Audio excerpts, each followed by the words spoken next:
Good afternoon guys, welcome back to my channel live স্কুটিনাটি। Hope so সবাই খুব ভালো আছো, আর আমারও ভালোই যাচ্ছে দিনগুলো। যাই হোক, কথা দিয়েছিলাম শান্তিনিকেতনের ব্লগটা নিয়ে আসবো, যদিও এক দুদিন দেরি হয়ে গেল। তো আমি চলে এসেছি। তো এই যে আমরা বেরিয়ে পড়ছি, আমি, মা, বাবা, আমার সোনাই, হাজব্যান্ড, বোন, সবাই মিলে বেরিয়ে যাচ্ছি শান্তিনিকেতনের উদ্দেশ্যে। দুর্গাপুর থেকে আমরা গিয়েছিলাম। দুর্গাপুর থেকে আমাদের গাড়িতে লেগেছিল 1.5 hour। তো আমরা এই ইলামবাজারের জঙ্গলের রাস্তাটা দিয়ে যাচ্ছি। তো যাই হোক, দুদিকে জঙ্গল ঘেরা এই রাস্তা দিয়ে যেতে বেশ আমাদের তো বেশ ভালোই লেগেছে। যারা প্রকৃতি ভালো লাগবে তাদের এই দৃশ্য অবশ্যই ভালো লাগবে। যাই হোক, ফার্স্টে আমরা চলে গেছিলাম শ্রীনিকেতনে, ছিল সুরুল বাড়ি, সুরুল রাজবাড়ি। সেই সুরুল রাজবাড়িতেই আমরা চলে গেছিলাম। তো সুরুল রাজবাড়িতে সেরকম কিছু আমার লাগেনি। এই পুরনো মন্দির আছে আর একটা পুরনো রাজবাড়ি আছে, এটুকুই। তারপর আমরা চলে এসেছিলাম এটা সৃজনী শিল্পগ্রামে। এই যে সৃজনী শিল্পগ্রামে, এটা হচ্ছে এন্ট্রান্সটাই এখন প্রচণ্ড খুব সুন্দরভাবে সাজিয়েছে। তো সুরুল রাজবাড়ি থেকে বেশি দূরে না, আমাদের গাড়িতে লেগেছিলো আমাদের 10 মিনিট মতো। ওখান থেকে আমরা সুরুল রাজবাড়ি থেকে সৃজনী শিল্পগ্রামে ঢুকে গেছি। টিকিট হচ্ছে পার হেড 10 টাকা করে। এই যে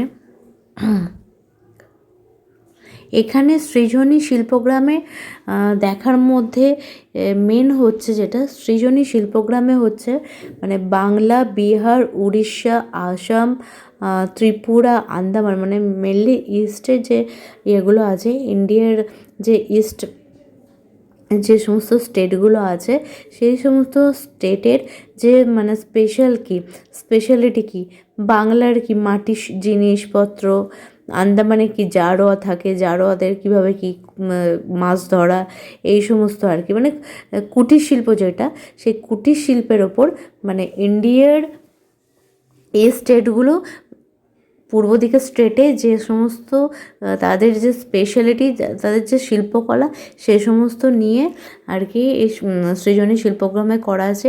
এক একটা এরকম করে ঘর আছে। এই এক একটা ঘর হচ্ছে প্রত্যেকটা স্টেটের জন্য। ওই বাংলা, বিহার, উড়িষ্যা, আসাম, আন্দামান, ত্রিপুরা, এরকম অনেকগুলো ঘরে সমস্ত আর কি, এক একটার জন্য এক একটা ঘরে বিভিন্ন তাদের কুটির শিল্পের কলাকুশলী দেখানো আছে। আর হ্যাঁ, পুতুল একটা ঘর আছে, সেখানে বিভিন্ন টাইপের যেখানে পুরুলিয়ার ছৌ নাচ, বিভিন্ন যে আর কি বললাম তো, বাংলার যে সংস্কৃতি, বাংলার যে পুতুল নাচ হয়, পুতুল নাচ তো আমরা আগে তো প্রচণ্ডই দেখতে পাই, এখন তো পুতুল নাচ বন্ধ হয়ে গেছে, একটা সময় প্রচণ্ড চালু ছিল। সেই পুতুল ঘরে সেই সমস্ত পুতুল নাচের বিভিন্ন আর কি পুতুল প্রদর্শন করা আছে। এছাড়া বাংলার ঘরে আমরা বাঁকুড়ার যে টেরাকোটার মন্দিরের যে কাজ, বা ধরুন এই ঘোড়ার যে টেরাকোটার ঘোড়া হয়, তারপর হাতির যে কাজ, তারপরে এই যে ফিশিং এর জন্য কী সমস্ত ব্যবহার করা হয়, খাটিয়া, সেই সমস্ত সব কিছু এখানে প্রদর্শন করা হয়েছে। মেনলি বাঙালির যে পুরনো সংস্কৃতি, যেগুলো এরা স্টোর করে রেখেছে, যেগুলো আজকেরকার দিনে মানুষ তো এখন মডার্নাইজড হয়ে যাচ্ছে, কম টাইমের জন্য এখন নতুন নতুন সমস্ত কিছু প্রযুক্তি চলে আসছে, তো সেই জন্য এগুলো তো হারিয়ে যাচ্ছে। তো এইগুলো প্রিজার্ভ করা আছে। তো অবশ্যই এখন যারা নিউ জেনারেশন, তাদের জন্য তারাও দেখতে পাবে।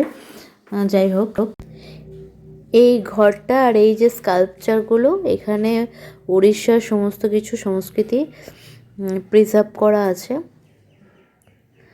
আচ্ছা, এটা হচ্ছে আসামের, আর এখানে আসামের বিহু নাচ আছে।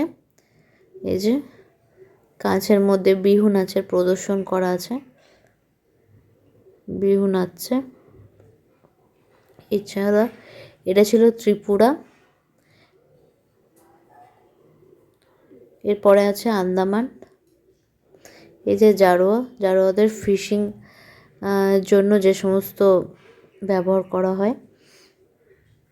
আচ্ছা, আর বাংলার সংস্কৃতির সাথে আর একটা যেটা খুব যোগাযোগ আছে, সেটা হচ্ছে বাউল গান, যেটা আস্তে আস্তে ধীরে ধীরে হারিয়ে যাচ্ছে। আমার তো বাউল গান খুব ভালো লাগে। তো তোমাদের কার কার বাউল গান শুনতে ভালো লাগে অবশ্যই কমেন্ট করে জানিও। যাই হোক, তো এখানে অনেকেই বাউল গানের জন্য এখানে বসেছে। গানের তালে তালে আমার সোনাই আর বাবা একটু নাচও করে নিয়েছে। যাই হোক, এইটা রাউন্ড দিয়ে আর কি, মানে এরিয়াটা অনেকটা বড়, এখানে একটা পুকুর আছে। আচ্ছা, এই রাউন্ড দিয়ে ওপারে গেলেই কিছু আর কি মানে ছোট ছোট দোকান আছে। দোকানে আর কি পাঞ্জাবি কুর্তি, মানে শান্তিনিকেতন স্টাইলে, শান্তিনিকেতনের কাজের মধ্যে পাঞ্জাবি কুর্তি, বিছানার চাদর, ব্লাউজ হোক, শাড়ি হোক, সমস্ত কিছু নিয়ে পসর নিয়ে বসেছেন অনেকে।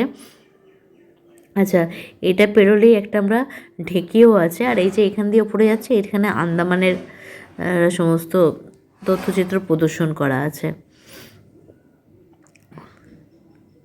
সোনাইয়ের বাউল গান শুনে ভালোই লাগছে, সেই জন্য একটু তালি দিচ্ছে। ও বেশ মজায় পেয়েছে। হ্যাঁ,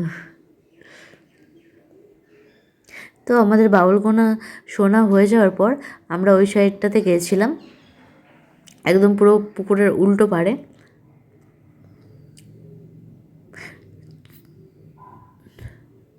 এখানে আর একজন বাউল দাদা আছেন। তাছাড়া এইখানেই আমরা, এখানে যে পুরোনো দিনের ঢেঁকিতে যে ধান ভাঙতো, সে সমস্ত ঢেঁকি তো এখন আর দেখাই যায় না। এখন চলে এসছে মিক্সি, চলে এসছে, যা কিছু গুঁড়ো ওটা আমরা মিক্সিতে করে নিই। এই যে ঢেঁকি দেখতে পাবেন, ঢেঁকিতে কী করে ধান ভাঙা হয়। আচ্ছা, তো এরপরে এই যে ভূত সেজেছে, ভূত দেখে আমার শোনায় যা মজা পেয়েছে। ও তো মানে ভয় টয় কিছু না, ওর মানে অন্য রকমের সাজলেই ওর কাছে হচ্ছে ওইটা ঠাকুর, ও সেটাকে নোনো করে নেয়। ও তো একবারে ওই যে প্রণাম করছে।